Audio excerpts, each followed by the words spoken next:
시편 32편은 이 구원에 대해서 너무나 정말 잘 표현된 시편입니다. 9절을 보시면요, 전체 결론이, 전체 주제가 1절과 2절에 있습니다. 1절과 2절이 전체 주제입니다. 그리고 이제 그 내용에 대한 자세한 설명이 3절부터 끝까지 이어지는데요. 3절과 4절은 죄의 민주, 그리고 5절은 자복입니다. 죄에 대한 자복. 6절은 두 부분을 나눌 수 있는데요. 기도입니다. 6절 앞부분이 기도고 6절 하반절과 7절이 구원. 그 다음 8절 9절은 황송하게도 하나님께서 직접 말씀하시는 내용들입니다. 직접 가르치시고 인도하시겠다는 내용들입니다. 그리고 10절과 12절은 구원의 결과입니다. 우리가 누리는 거예요. 전체 주제는 이제 1절과 2절입니다. 복 있는 사람에 대해서, 어떤 사람이 복이 있는지에 대해서 1절과 2절로 말씀하시고 계십니다. 제목을 보시는 것처럼 이 부분은, 이 시는 다윗의 시인데요. 다윗의 마스길이라고 하는데, 이게 마스길이 뭐냐면, 물론 아직 정확하게 규명은 아직 안 했습니다. 샤칼이라는 거예요. 지혜롭게 하고 또 아주 신중하게 하는 그런 교훈의 시입니다. 자, 1절과 2절을 보시면 1절도 그렇고 2절도 그렇고 복이 있다. 복에 대해서 얘기해보세요. 자, 1절과 2절을 보시면 어떤 사람이 복이 있습니까? 다 복을 원합니다. 또 복을 서로 빌어주죠. 복을 받으세요. 이렇게 빌어줍니다. 오늘도 그 의료보험 전화할 일이 있어서 전화했는데 참 친절하게 잘 처리해 주셔서, 그리고 이제 뭐 경례하면서 감사, 이제 끊을 때 친절하게 안내해주셔서 감사합니다. 제가 한마디 더 했죠. 복 많이 받으세요. 그랬더니 되게 좋아하더라고요. 누구나 복 받기를 원합니다. 보통은 어떤 사람 복 받았다고 합니까? 뭐 재물이 많으면, 재물이 너무 많으면 재물이 복인지 이게 저주인지, 뭐 여기 고층 100층짜리 건물 주인 아들 막 싸우지만 출대까지 싸웠습니다. 뭐 많은, 세상에서 많은 복에 대해서 많이 얘기하고 권력을 얘기하고 많이 얘기합니다. 근데 성경은 아주 분명하게 진짜 복인 사람이 어떤 사람이냐, 어떤 사람이라고요? 1절에 허물의 사함을 얻고 그 죄를 가림을 받는 자라고 했습니다. 진짜 복 있는 사람은 허물의 용서를 받고 죄를 가림을 받는 자입니다. 자, 여기서 허물이라고 되어 있는데, 죄, 허물 뭐 계속 나옵니다. 나오는데, 여기서 허물이라는 그 히브리어는 반역의 죄, 그러니까 불순종의 죄, 그다음 사함을 받았다라는 이 사함을, 용서를, 용서받을 것인데요.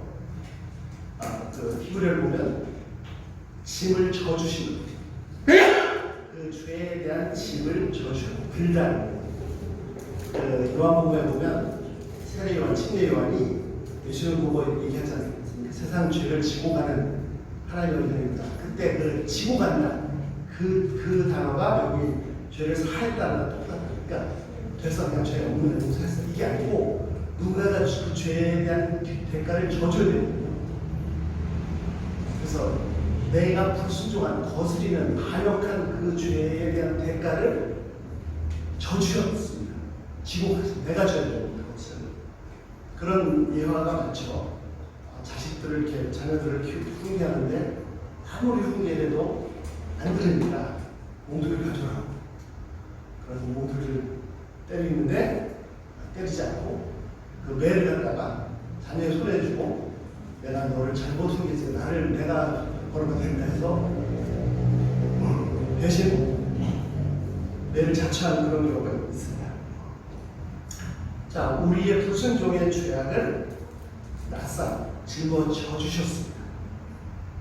그 다음에 그 죄를 두 번째 죄라고 하는 죄는 히브리어로 무슨 뜻이냐면 이 기준점에 도달하지 못한 겁니다. 이 수평에 도달하지 못한 겁니다. 그래서 바울이 자연스럽게 얘기합니다. 모든 사람이 죄를 범하였으니 하나님의 영광에 이르지 못하는 일. 그러니까 우리는 막 이거를 공부해서 연구해야 되는데 이 히브리어를 아는 사람은 이 죄 그러면 여기서 말하는 이 두 번째 죄는 첫 번째 죄는 뭐였죠? 불순종, 반역. 두 번째 죄는 하나님 요구하신 수평에 도달하지 못한 것, 영광에 도달하지 못한 법입니다.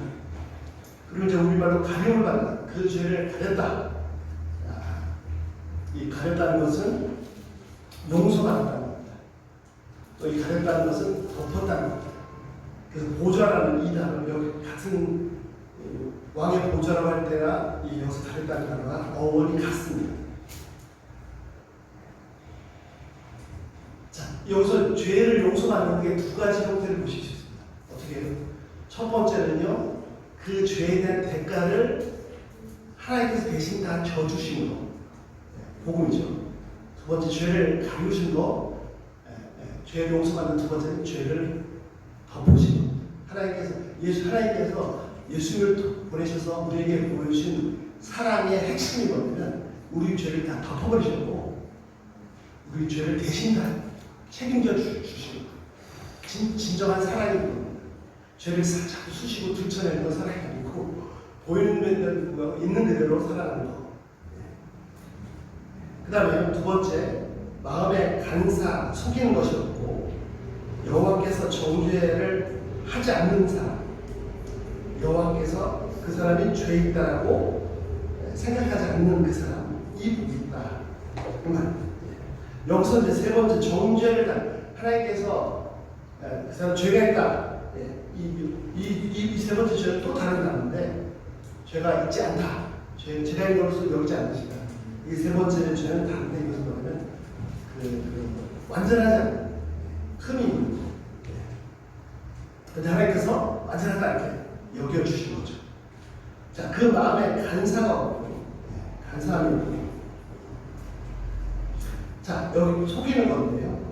여기 2절에 간사함이 없다 하고 11절 끝에 가보시면 어떻게 되냐면 마음이 정직한 너희들아 같은 내용입니다. 속이지 않는 것. 그래서 간사함이 없는 것이죠. 하나님께서 그 사람 마음속 이해를 거죠. 자, 마음에 간사함이 없다는 것은 어떤 것입니까? 사람들이 이렇게 생각합니다. 자, 제일 끝에 정직한 자라 마음에 간사함이 없다. 그러면 이런 생각을 하죠. 무슨 생각을 하냐면 이 사람은 한 번도 거짓말을 한 적이 없어서 불의하지 않죠. 의로운 사람을 얘기합니다. 그런데 오늘 본문의 내용을 계속 따라가 보시면 아시겠지만 이런 거죠. 자, 겉으로 굉장히 의롭게 살려고 합니다. 정직하게 살려고 합니다. 그런데 그래서 나는 정직하다, 나는 의인이다 하면 가짜입니다. 정직한, 마음이 정직한 사람, 마음속에 간사가 없는 사람이 어떤 사람이죠? 보시겠지만 내 속에 있는 그것을 그대로 인정하는 사람. 아담 이후에 인간의 본성 자체가 죄의 인이었습니다. 그러니까 내가 태어나서 살다가 죄를 지었기 때문에 죄인이 아니고요. 그 이전에 태어날 때부터 다윗이 500% 내가 모태에서부터 죄악 중에 출생하겠습니다. 태어날 때부터 아담의 후손으로 씨 자체가 부패한 죄인인 죄. 그러니까 삶에서 계속 죄를 짓는 겁니다. 그런데 이걸 싹 숨기고 감추고 나는 정직하게, 나는 정말 살면서 한 번도 거짓말하지 않고 정직하게 살았는데 자선 왜 이렇게 거짓말하고 살아? 하는 이것이 정직한 자가 아니고요. 내가 하나님 이런 죄인입니다. 내 속에 이런 죄가 있습니다. 라는 것을 그대로 인정하는 사람이 정직한 자이고, 마음속에 거짓이 없는, 간사함이 없는 사람. 하나님께서 그의 죄에 있음, 더러움, 온전치 못함을 보셔도 그것을 더럽다, 온전하지 않다, 불의하다라고 생각하지 않는 사람, 이런 사람이 진짜 복 있는 사람.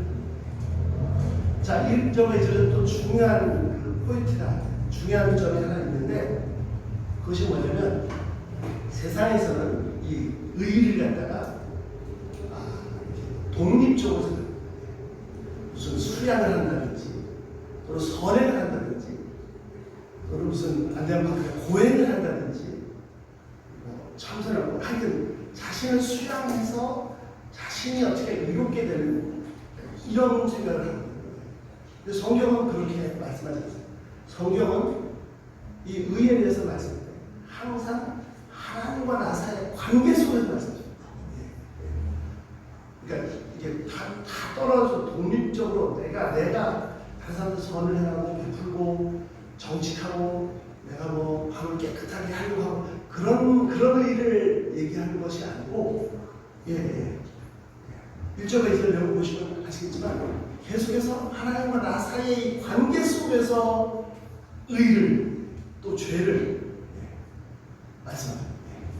그리고 진정한 그 의, 진정한 그 죄인됨은 인간이 자신의 그 자연인 그대로, 빨갛게 그 모습 그대로 절대자 하나님, 거룩하신 하나님, 영광스러우신 하나님, 누구만한 죄가 없으신 공의로우신 그 하나님을 대면할 때 비로소 자신이 처절한 죄인 것을 발견할 수밖에 없고, 그때 비로소 은혜가, 구원이, 참된 의가 시작이 됩니다. 그래서 2절을 말씀 주시면서 하나님께서 그의 불완전한 불의를 여기지 않으신다 하실 뿐 아니라 1절에서도요, 죄의 허물을 사함을 받는다, 죄의 가료를 받는다, 이런 하나님의 관계 속에서 계속 말씀하고 있는 것을 볼 수 있습니다. 그리고 우리의 신앙의 핵심은, 지난번에도 사울의 예를 들어 말씀드렸던 것처럼 신앙의 핵심은 내가 매일 하나님을 대면하는 이것이 살아있는 신앙입니다. 사울의 경우는 이것이 없으니까 껍데기만 남았죠. 자꾸 사람들을 눈치보고 하나님을 무죄를 나누기 때문에. 자, 그래서 이 내용을 보시면요, 두 가지를 배제시킵니다. 참된 구원의 두 가지를 배제시킵니다. 첫 번째는요, 1절과 2절 내용을 보시면 첫 번째는 인간이 보통 사람이 생각하는 것처럼 자신의 선행이나 자신의 의로 구원받는다라는 것을 인정하지 않습니다. 그럴 수 없습니다.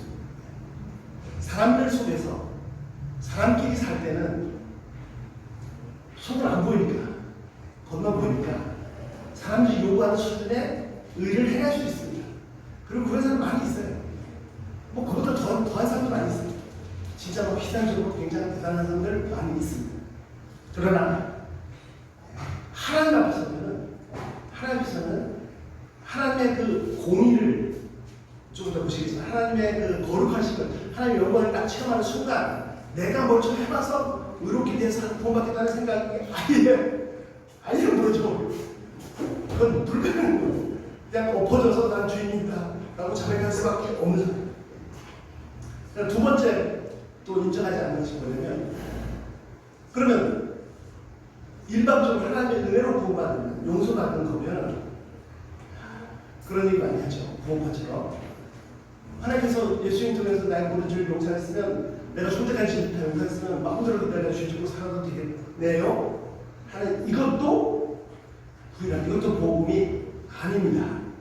그 내용 보시면 아시겠지만요, 제대로 하나님을 대면해서 죄인인 것을 자백하고 물어줘서 그런 상태에서 구원의 은혜를 체험한 사람은 죄에 대해서 하나님께서 죄를 가증스럽게 여기고 미워하시고 죄를 혐오하시는 것처럼 본인도 그렇게 할 수밖에 없게 되고, 그 은혜를 제대로 한다면 나 같은 죄인을 위해서 하나님께서 얼마나 엄청난 희생을 지불하셔서 구원의 삶을 제대로 안다면, 그럼 내가 함부로 죄인들에게 이런 일이 절대로 할 수 없습니다. 그거는 전혀 십자가의 그 은혜를 모르는 사람이죠. 모르는 사람.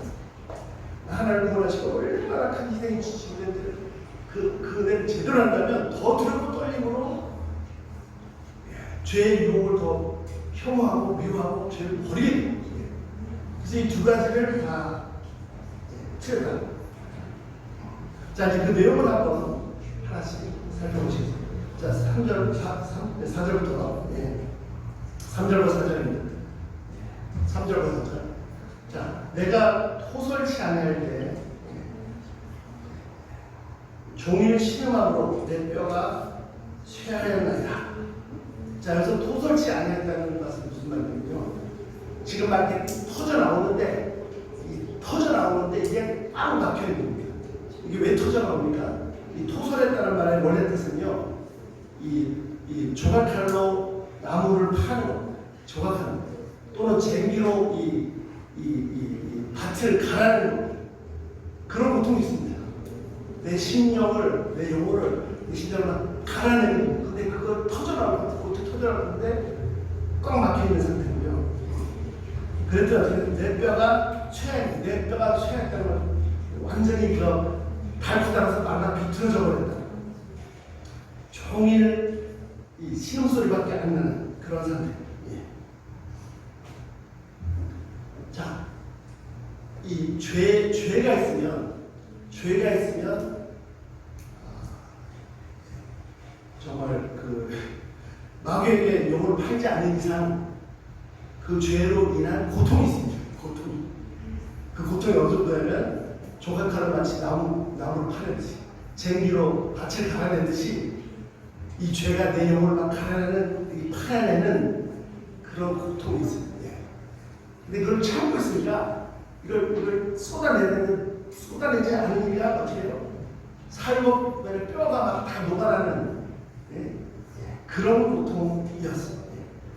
이것이 자연인이 제대로 하나님을 대면했을 때의 현상입니다. 그 다음 또 보시죠. 주의 손이 주야로 밤낮으로 나를 누르시오니 내 진액이, 내 속에 있는 액체가 다 말라 비틀어서 한여름 가물에 다 말라버린 것처럼 되었나이다. 자, 하나님의 손이 누르십니다. 근데 참 놀라운 것은요, 히브리어를 보시면 여기서 주의 손이 나를 누른다고 했는데, 이 누른다가 뭐냐면 카바드입니다. 이게 카보드가 된 영광입니다. 카바드의 원래 무게로 누른다는 거예요. 하나님의 영광이라는 말은 무겁다는 말이죠. 자, 죄인이 죄를 지으면, 죄가 있기 때문에 고통이 있습니다. 이 고통은 어떤 거냐면 하나님께서 제시하신 의가 있거든요.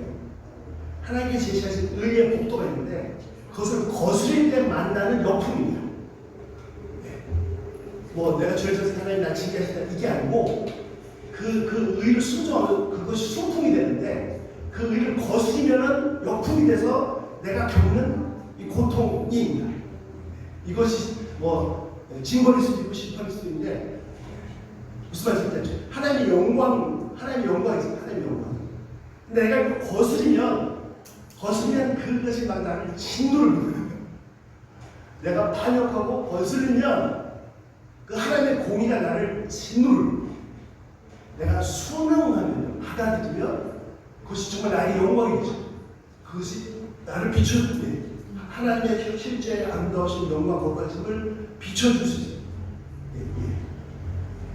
무슨 말씀인지 아시겠죠? 참 이 짓누른다는 표현이 정말 기가 막힌 표현이에요. 자, 이것이 죄인의 상태입니다. 자, 그런데 놀라운 일이 있습니다. 3절과 4절의 죄인의 상태거든요. 근데 놀라운 일이 있습니다. 5절 보시죠. 5절로 뭐라고 했습니까? 자, 첫 번째요. 내 허물을 여호와께 자복하리라 했습니다. 여기서 허물이라고 번역됐는데요.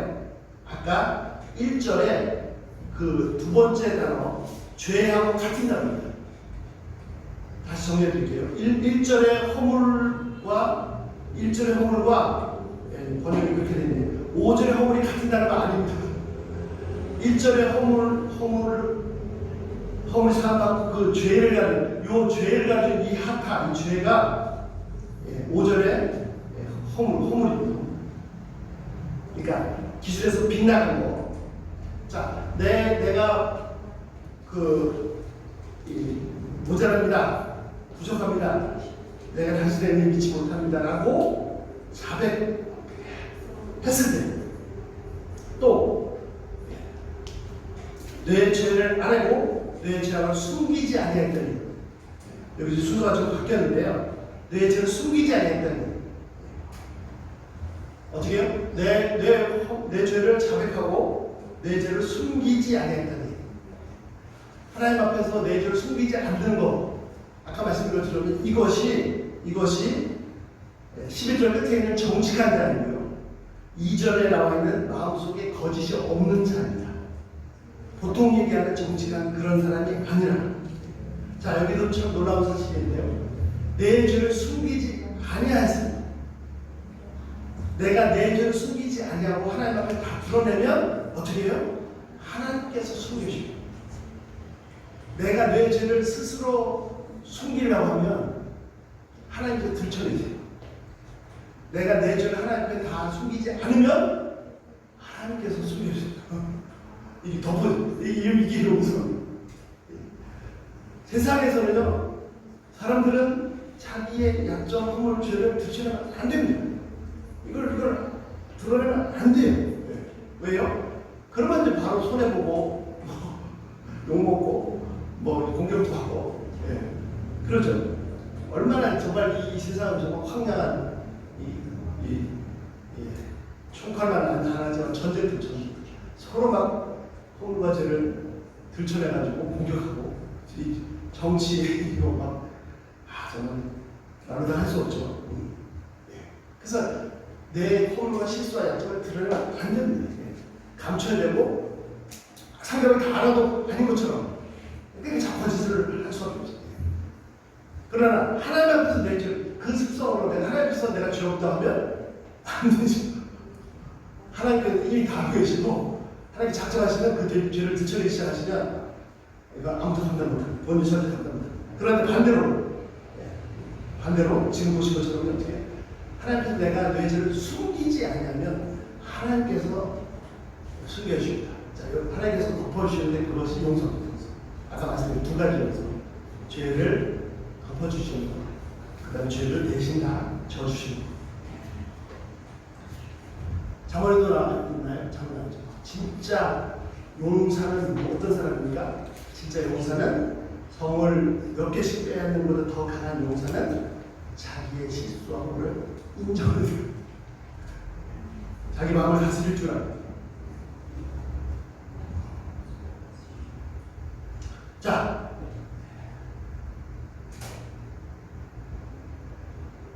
그리고 주께서 내 죄의 악을 사하셨나이다. 여기서 용서하셨다는 것이 아까 1절에 나온 똑같다는 거. 내 죄의 짐을 짊어져 주셨다는 겁니다. 자, 사람들 사이에서도 죄를 자백하고 인정하는 것은 용기가 필요해요. 정말 용사보다, 성을 뱉는 용사보다 훨씬 낫죠. 하나님 앞에서는 원래 불가능합니다. 사람 앞에서 죄를 실수를 인정했다가 조금 손해보고 욕먹습니다. 하나님 앞에서 인정하면 죽음을 자초하는 거기 때문에 그런데 그것이 어떻게 가능합니까? 그 유명한 말씀 요한일서 1장 9절 말씀 어떻게 됐죠? 요한일서 1장 9절 우리가 만일 무죄를 자백하면 저는 미쁘시고 의로우신 그분은 신실하시고 믿음을 신으시고 의로우신 분이라서 어떻게 합니까? 우리를 용서하시고 우리를 깨끗게 하시고 우리의 죄악을 용서하시고 우리를 깨끗게 하십니다. 내가 하나님 앞에 죄를 자백할 때 하나님께서 어떻게 하십니까? 이놈 너 그런 죄를 줘라 라고 나를 처단하시는 것이 아니라 약속하시고 말씀하신 대로 그분은 신실하셔서 약속하신 말씀 나의 죄를 용서하십니다. 없는 것을 보시고 동산에서 온 것처럼 멀리 하시고 잊어버리십니다. 하나님 저를 잊어버리실 수 없습니다. 그런데 마치 잊어버리시면 없었던 거죠. 대신 다 감당해 주고. 자, 그래서 6절 상반절 굉장히 중요한 문제입니다. 이로 인해 무릇 경건한 자는 주를 만날 기회를 타서 주께 기도할지라. 자, 여기서요 순서를 좀 바꾸겠습니다. 먼저 경건한 모든 사람들은 기도한다. 언제까지? 주님을 만날 때까지. 이 가운데 참 많은 진리가 들어있습니다. 자, 우리말로 경건한 자라고 번역이 되어 있는데 쉬운 말은 성도. 여기서 말하는 경건한 자는 성도입니다. 자, 성도란 말이 무슨 말입니까? 성도란 말은 교회 다니는 사람입니다. 교회 다니는 사람인데 정확히 말하면 성자들, 성스러운 무리.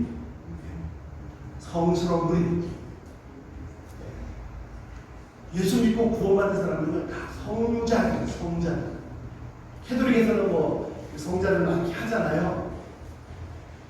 정말 그 사람이 캐톨릭에 들어와서 굉장히 엄청난 삶을 살면 성자라고 하죠.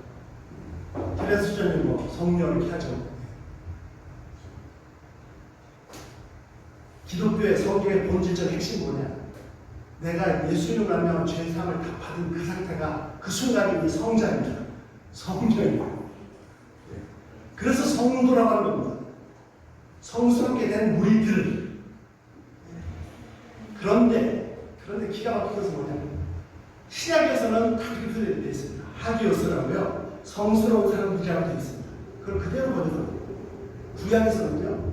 이 성자들이요. 경건한 자라고 번역된 이 성자들이 구약에서는 뭐하고 똑같아요? 헤세드. 은혜하고 똑같아요. 은혜 입은 자입니다. 히브리어로 성도들은요. 직역하면 구약의 그 직역하면 헤세드. 은혜 입은 자입니다. 이것이 두 가지 모습입니다. 성자들은 드러난 결과 외형적인 모습입니다. 어떻게 이 성자가 되었습니까? 타종에서 얘기하는 사람, 것처럼 그 사람이 굉장히 헌신적으로 엄청난 삶을 살아서 아니에요. 본질, 내용에서 내용, 어떻게 해요? 은혜를 입었기를. 은혜로. 하시드, 헤세드. 은혜를 입었기 때문에 그 은혜가 뭡니까? 지금 보셨잖아요. 앞에. 주의 손이 나를 부르고 그 영광이 나를 부르고 공의가 나를 부르고 난 죽음까지 그랬을 때 내 신령이 그냥 칼로 새기는 것 같고 밖까지 제기로 가라는 그런 고통 속에 어떻게 이 죄를 잡다 그러다가 다 쏟아났을 때 심판과 정죄가 있는 것이 아니라 사죄와 덮어지고 짊어져주죠. 이런 은혜를 경험한 사람이라는 거죠. 저는 이 히브리 표현이 더 좋습니다. 여기 물은 경건한 자는 성도들이란 말인데 신약에서는 성자들을 뜻이고 결과물 구약에서는 히브리어 단어요. 은혜를 입은 자는 거죠. 자, 이 은혜를 입은 자는 뭐라 하냐면 기도합니다. 기도합니다. 우리 기도 그러면은 뭔가를 구하는 간구를 얘기하죠. 그 이전에 그 간구는 기도의 일부이고 그 이제 기도의 핵심은 뭡니까? 하나님과의 교제. 하나님과 대화. 그 대화의 첫 출발점이 뭡니까? 내 죄악을 다 쏟아부는 거. 그래서 하나님과 뻥 뚫리면 그럼 다른 강구들도 나오고. 아니 그 이전에 다른 강구 뭘 위해서 다른 무엇을 위해서 또 누구를 위해서 기도하기 전에 내가 그런 은혜를 체험하면요 그 하나님의 영광이 보이고 하나님의 그 아름다우신 보이고 하나님의 그 광대하신 보여서 내가 뭘 간구하기 전에 그분을 노래하고 찬양하고 그 앞에 감격하고 하여튼 그래서 이 성도들은 어떻게 할 수 없냐면 기도를 할 수밖에 없어요. 하나님의 교제, 하나님의 대화 속에 들어갈 수밖에 없어요. 언제까지요? 주님을 만날 때까지. 주님은 어떻게 만납니까? 주님은 온 우주에 무소부재 안 계신 곳이 없어요. 근데 어떻게 만나요? 어떻게 만난다는 말은 무소부재하시면 언제든지 뵐 수 있잖아요. 그렇지 않습니까? 안 그렇습니다. 무소부재하신데 내 죄가 딱 가로막혀 있으면 주님은 안 계시고 내 곁에 안 계실 뿐 아니라 그 죄가 심하게 되면 뭐예요? 이 세상에 하나님은 존재하지 않는다. 라거든요. 전혀 인식하지 못하고 살다가 죽을 수도 있습니다. 그래서 우리가 기도하는데 언제까지 기도해야 됩니까? 주님을 만날 때까지, 그분의 손을 잡을 때까지, 그분의 음성이 들을 때까지. 내가 너를 용서한다. 내가 너의 모든 죄를 내가 다 책임졌다. 그 은혜가 이만 그분의 얼굴을 배울 때까지 거기가 기도의 끝입니다. 아니 거기가 기도의 끝이 아니라 거기서부터 기도가 진짜 기도가 시작되는 기도의 시작이죠.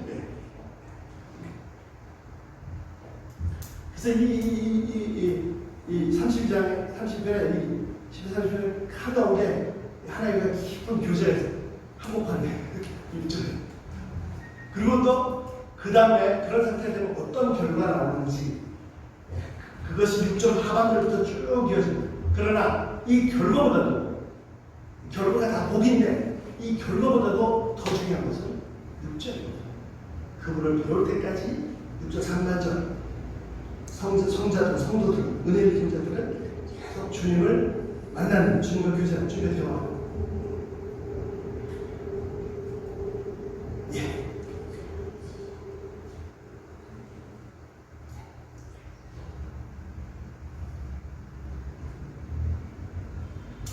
결과 첫 번째로 뭐냐면 36절, 30편 6절 하반절 홍수가 범람할지라도 저가 미치지 못하라. 홍수가 이 불보다 더 무서운 것이 물입니다. 불이 진짜 무섭거든요. 진짜 무섭지 않습니까? 그런데 물이 더 무섭죠. 불은 뭔가 남는 게 있어요. 물은요, 다스고 내가 남는 것도 없어요. 인생에 한번 홍수가 몰아치면 건질 수 있는 게 아무것도 없어요. 그러나 주님을 만나서 주님의 은혜를 더입어서 주님과 교제되는 사람은 홍수가 내 콧구멍을 넘어서 위로 솟쳐 넘쳐도 그런 상황에 떨어져도 전혀 나를 건드릴 수는 없습니다. 그 다음에 두 번째 결과입니다. 하나님이 나의 피난처시고 나를 덮어주시는 분이 됩니다. 조금 전에 두 번 덮는다. 내가 숨기지 않겠다와 좀 다른답니다. 나의 은신처시고 나를 보호하시고 구원의 노래로 내가 신나게 막 소리쳐서 노래 부르게 하십니다.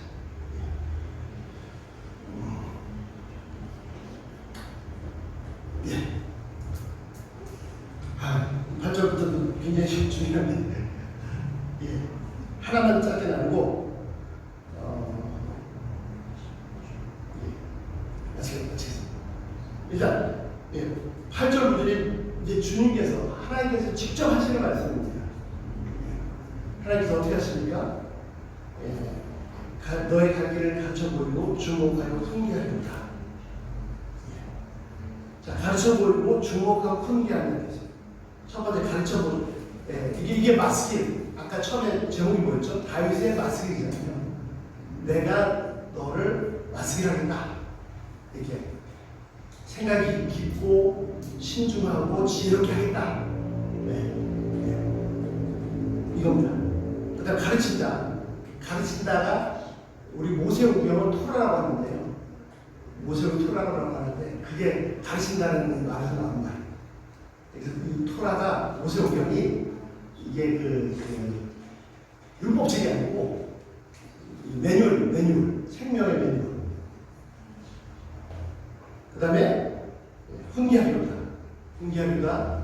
이거 카운셀링 옆에서 카운셀링 해주고. 제가 나가고 싶은 구절이네요. 그런데 제 모습도 여기 있지만 그렇게 하시면서 뭐라고 부탁하십니까? 너희는 무지한 말이란 모세같이 되지 말라. 자, 말이란 모세처럼 되지 말라. 그들은 무지하다. 그래서 어떻게 됩니까? 그래서 자가를 물리고요. 고삐를 해야 너희들이 그렇잖아요. 말하고 모세는 가서 얘기하면 알아듣습니까? 야 이거 해 저거 해 내가 타고 안 되죠. 어떻게 해요? 입에 자갈을 올리고 고삐를 해서 끌어당겨야 오고 그렇잖아요. 그렇게 하지 왜 그렇게 하지? 하나님께서 말씀으로 가르쳐주시고 인도하시고 동행하시고 교제하기 원하시는 분인데 나에게. 그런데 어떤 때는요 하나님께서 채찍질하시고 진기하시고 막 끌어당기시고 막 해야 내가 그 길을 찾아갈 수 있는 그럴 때도 많죠. 그렇게 되지 마라. 자, 10절입니다. 악인은 어떻게 됩니까? 주위가 온통 슬픔이 둘러쌉니다. 하나님을 의지하는 자는 이 하나님을 의지하는 사람은 어떤 사람이죠? 자기 죄를 다 자백하고 하나님의 은혜를 더리는 사람. 그것이 하나님을 신뢰하는 사람. 인자가 둘러쌉니다. 악인을 뭐가 둘러싼다고요? 많은 슬픔이 둘러쌌는데 하나님을 신뢰하고 나의 속을 다 그대로 쏟아놓는 사람은 어떻게 됩니까? 하나님의 햇살이가 둘러쌉니다. 그래서 성도들 11절 기뻐하라. 누구를 기뻐하라고요? 여호와를 기뻐하라. 여호와를 기뻐하라. 의인들아. 자, 여기 의인들은 어떤 의인들입니까? 스스로 의인된 자가 아니라 은혜로 의인된 자. 마음이 정직해서 자기 있는 것을 다 쏟아놓은 자.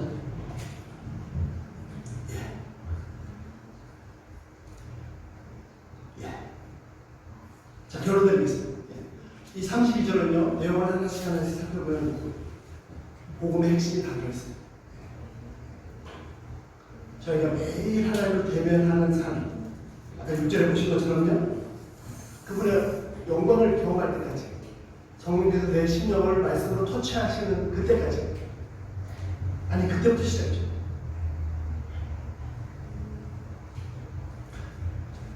자, 구원받은 의인들은 어떤 의인들이죠?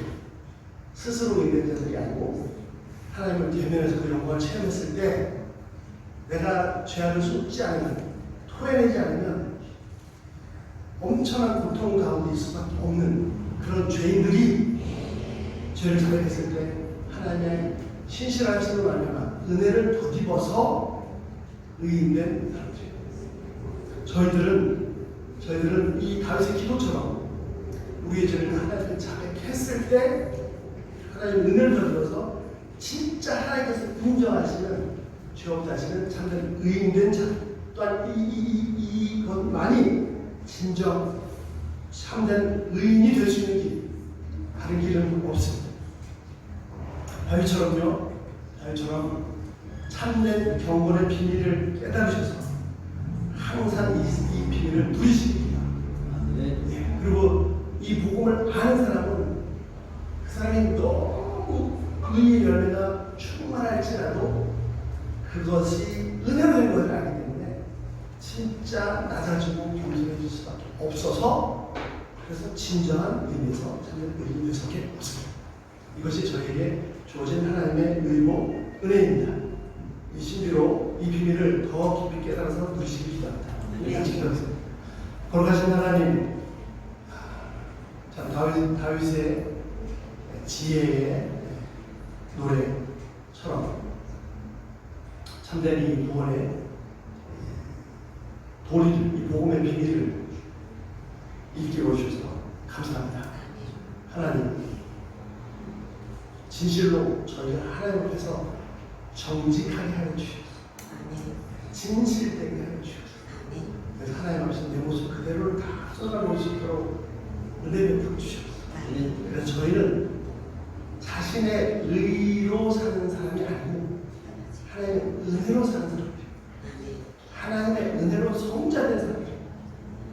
하나님, 이 신비를 더 깊이 마치 다이아몬드 보석을 방향이 바뀔 때마다 다른 색깔로 휘황찬란하게 빛나는 것처럼 이 복음의 아름다움과 신비를 또 새롭게 맛보게 하여 주시옵소서. 하나님, 이 구원의 길을 이루신 주님을 찬양합니다. 은혜가 저희의 생명입니다. 은혜만 살 수 있고 또 이 은혜만이 참된 의인을 만들어줍니다. 하나님, 누릴 뿐 아니라 또 나눌 수 있도록 사용해 주시옵소서. 은혜 베푸신 주님 홀로 영광 받아 주시옵소서. 감사드리며 예수님을 믿습니다. 아멘.